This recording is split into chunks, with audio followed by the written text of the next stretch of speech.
गुरुग्राम की हर खबर अपने मोबाइल पर पाने के लिए सब्सक्राइब कीजिए गुरुग्राम न्यूज चैनल को। लेटेस्ट अपडेट्स पाने के लिए बेल आइकन जरूर दबाएं।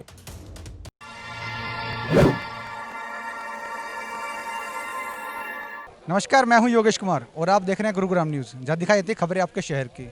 इस वक्त हम गुरुग्राम के 27 सेक्टर में, जहां एक 5 मंजिला इमारत एक तरफा झुक गई है। आपको मैं तस्वीरों के माध्यम से दिखाता हूं कि किस तरह से जो है इमारत एक साइड जो है झुक रही है और अपनी जगह छोड़ रही है। ये दरार जो आ रही है, इससे आप साफ अंदाज़ा लगा सकते हैं कि जो इमारत है एक तरफा जो है झुकती जा रही है। हालांकि जो जिला प्रशासन की टीम ने ये इमारत जो गिरे ना गलत तरीके से, किसी दूसरे मकान में ना गिरे, इसके लिए उन्होंने बीम लगाए हुए हैं। साथ वाली इमारत से टच करके एक बीम लगाए हुए हैं यहाँ पर, और साथ ही साथ जो है हाइड्रा मशीन भी लगाई हुई है, ताकि जो है इमारत तरीके से जो है वो तोड़कर उसके जो फ्लोर उन्होंने डिसाइड की हैं, जितने फ्लोर तोड़ने चाहिए ताकि इमारत जो है एक तरफा ना गिरे, उसके लिए उन्होंने जो डिसाइड किया है उस तरीके से जो है इमारत को घेरने की कोशिश की जा रही है। और आसपास के जो मकान हैं उनको भी खाली कराया गया है। क्या कारण है, किस वजह से जो है इमारत एक तरफा झुक गई थी, क्या कमियाँ रही हैं, उसके बारे में बातचीत के लिए हमारे साथ यहाँ के आस पड़ोस के लोग हैं, उनसे बातचीत करते हैं। सर, क्या लगता है किस वजह से इमारत जो एक तरफा झुक गई है? भाई ऐसा है, बहुत से मकान अभी गुड़गांव में नए सेक्टर बनते हैं। गुड़गांव में बहुत सी जगह पे 5-5 मंजिल के मकान अभी भी खड़े हुए हैं। मकान टिल्ट कब होता है, झुकता कब है?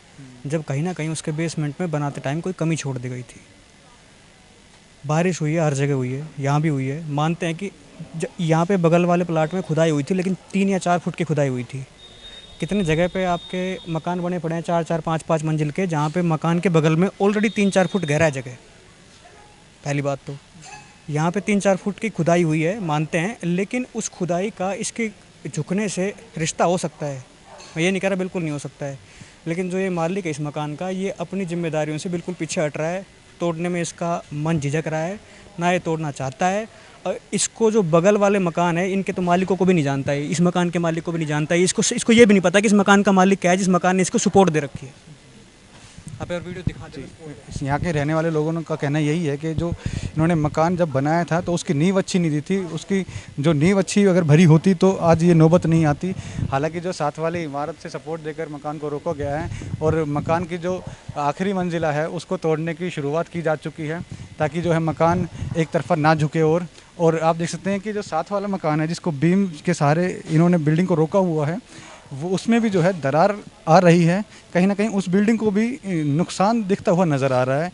अगर ये बिल्डिंग एक तरफा और झुकती है, अगर ये खिसकती है अपनी जगह से, तो कहीं ना कहीं साथ वाली इमारत को पूरा खतरा है। मैं आपको दिखाना चाहूँगा तस्वीरों के माध्यम से किस तरह से जो है साथ वाली इमारत जो है उसके 3rd फ्लोर पे दरार आ रही है।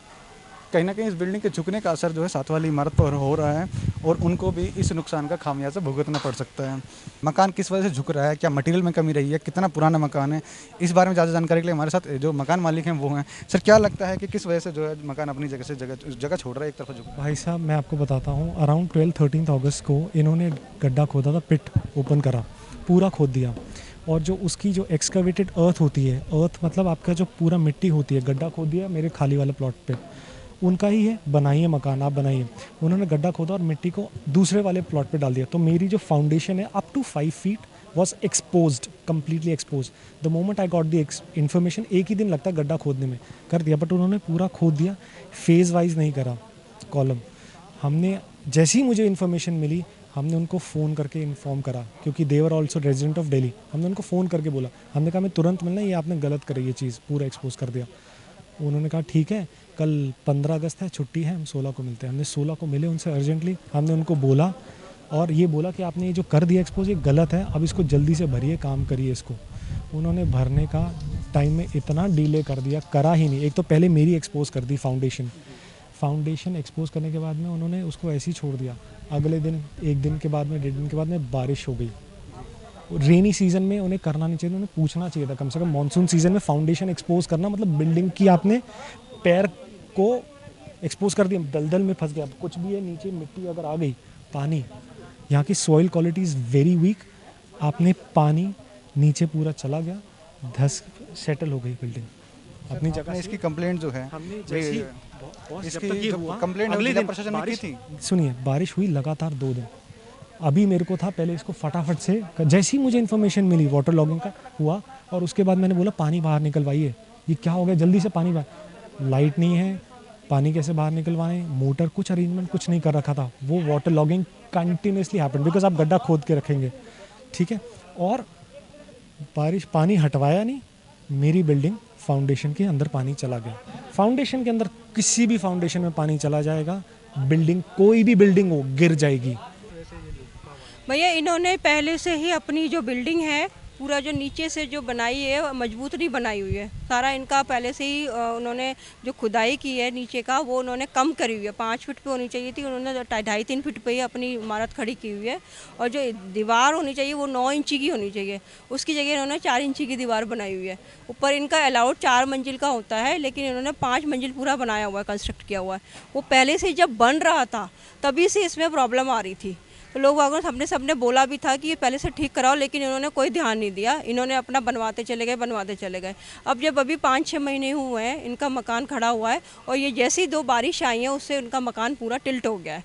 और वो जो मकान है मेरे 439 नंबर वाला जो घर है उसकी तरफ वो गिर रहा है। मैं अपने 3 बच्चों के साथ और एक मेरे साथ एक महिला है जो मेरे फर्स्ट फ्लोर में रहती है, हम चारों लेडीज़ रह रहे हैं।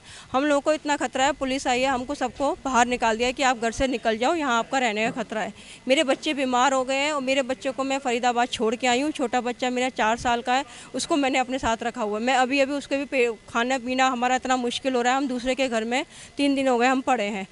गुरुग्राम में आई चंद घंटों की बारिश के कारण गुरुग्राम वासियों के लिए मुसीबत का सबब बन गई। इसकी वजह ये रही कि सड़कों पर तो जल भरा हुआ ही हुआ, साथ ही साथ कॉलोनियों और सेक्टरों में भी जल भरा हुआ, जिसका जो खामियाजा है सेक्टर में रहने वाले लोगों को भुगतना पड़ा। इससे पहले हमने तस्वीरें आपको दिखाई थी 27 सेक्टर और 46 सेक्टर की, जहाँ पर जो है एक 5 मंजिला इमारत एक तरफा झुक गई थी और अपनी जगह से खिसक गई थी।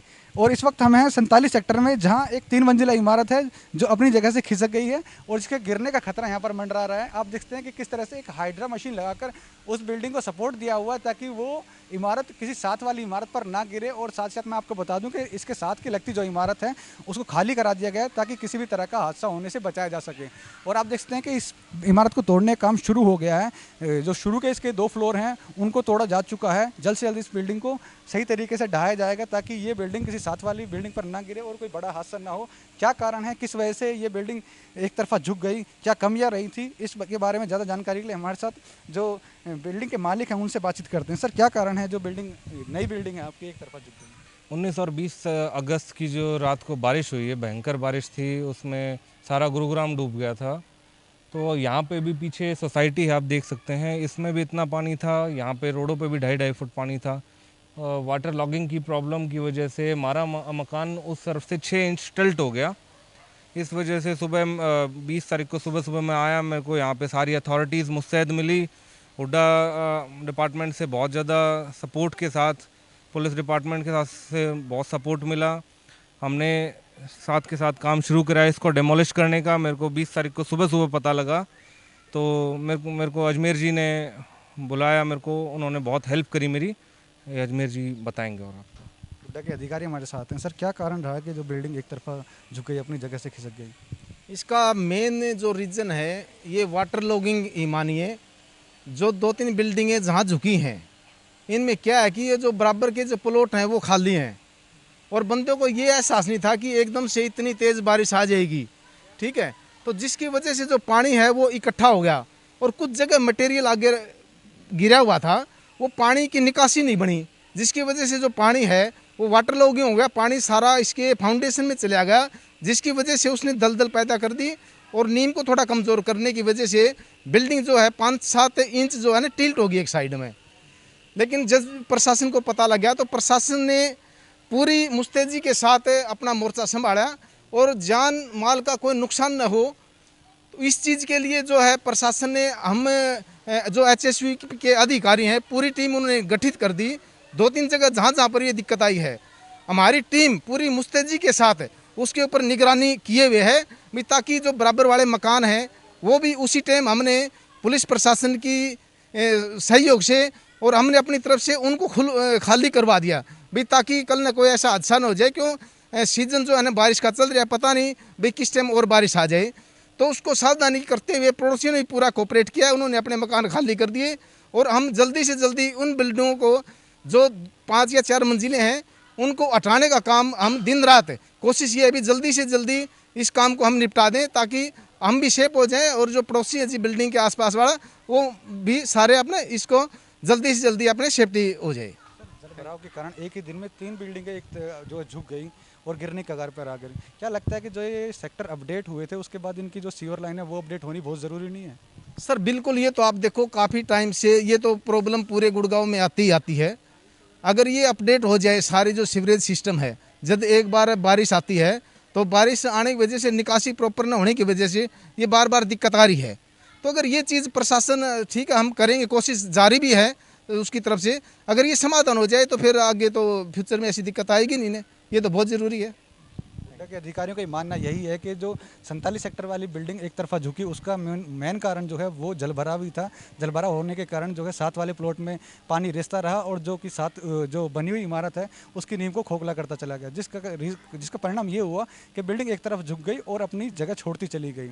आपने देखा कि किस तरह से मकान मालिक ने भी ये बताया कि जलभराव के कारण ही आज उन्हें लाखों रुपये का नुकसान झेलना पड़ रहा है। इससे पहले हमने आपको तस्वीरें दिखाई थी 46 सेक्टर और 27 सेक्टर की, वहाँ भी जो मुख्य कारण है वो जलभराव का ही है, जिसके कारण आज इन 3 बिल्डिंगों को एक ही दिन में झुक गई थी और ये नौबत आ गई कि इनको अब ढहाना पड़ रहा है। नई इमारतें थी सारी, इनमें लाखों करोड़ रुपए खर्च चुके थे और जो भुगतान जो है वो मकान मालिक को करना पड़ रहा है। हालांकि जो है ये बात भी सामने आ रही है कि जब ये सेक्टर बने थे तब हालात कुछ और थे, जनसंख्या इतनी नहीं थी यहाँ पर और मकान के जो आंकड़े थे वो कम थे। अब मकान ज़्यादा हो चुके हैं और जो पहले यहाँ मकान बने थे वो 2.5 मंजिला इमारतों की जो परमिशन थी उसके बाद ये परमिशन लेकर जो है और फ्लोर बनाए गए और जाहिर सी बात है कि यहाँ पर जो है वाटर लॉगिंग की समस्या बनती चली गई और यहाँ जो है ज़रूरत सबसे ज़्यादा है कि अब जो है जितने भी सेक्टर हैं वहाँ पर सीवर लाइन अपडेट की जाए ताकि जलभराव की समस्या न हो। जलभराव की जो समस्या है वो केवल यहाँ पर सिर्फ पानी की जो निकासी है ये नहीं,